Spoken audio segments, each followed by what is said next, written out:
Well, good morning, everybody. We're reading through Jeremiah 26:29 today.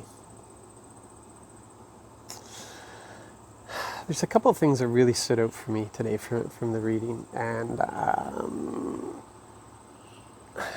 they are concerns that I have and have had for a long time.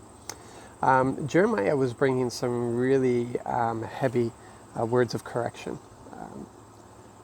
to the people, and for good reason. These were people who were in covenant with God. These were not strangers in the world. These were not people who had a lack of access and a lack of knowledge. These people were privileged, and they had everything was available to them. What I'm concerned with is a number of traditions that we have where we take this same kind of attitude and language that Jeremiah is using for the people of God, and we apply it to our message to the world. And we bring in the condemnation, we bring in, and we're really dealing with their behaviors and such. Paul turned around and he said that he had no right to judge the world. No right to judge the world. We can have discernment, but judgment has a connotation of condemnation. We have no right to condemn the world. The only message that the world needs to hear is the cross. They need to hear the message of love. They need to hear the message that God so loved the world that he gave his one and only Son, that whoever believes in him will be saved. That's what they need to hear. They need to hear that while I was yet an enemy to God, Christ died for me. They need to hear that we've all fallen short of the glory of God. All of us.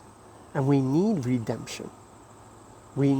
Every single one of us needs redemption. I'm not standing on a hill of piety looking down at a bunch of people that, I'm standing in their midst as one of the redeemed.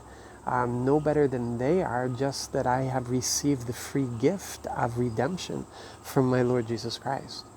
That's the only difference. And that's the message that the world needs. Not condemnation. The message of peace and of hope and of joy. The free gift of redemption that is given to them. It's there. It's for them. And that's how much. To the church, that's where there is a stronger word. There's a more mature word that is brought in. And it's more along the lines of warning. It still can't be about condemnation. It still can't be about that. It's reminding people that we don't get to do what we want. That we have entered into this covenant, and it's a reminder of this covenant and everything that our Father has done on his part to give us all that he desires to give us.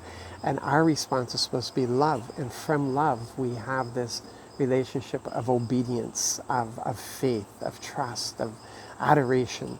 And this is what we are part of. And when people are doing what they want to do and they don't give any consideration to the Father's heart, that's where we're supposed to help them remember who we are. We're supposed to help them to remember, not from a position of condemnation, but a position of helping, of seeing them restored. Seeing them restored. And this is so important because we've got to lose the condemnation. There's no condemnation in love.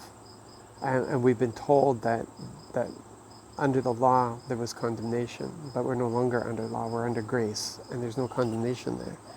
And so we have to be careful in how we do this. And if people continue in an attitude of rebellion, then they will fall away. Fruit cannot be produced through you if you're in a state of rebellion. And Jesus said that any branches that are not bearing fruit will be cut off. It's as simple as that. And that should be our concern. We should want to see everybody bearing fruit. And if they're not, then it needs an investigation. People need to take it to the Lord and saying, why? Anyway, those are my concerns that I see coming out of this.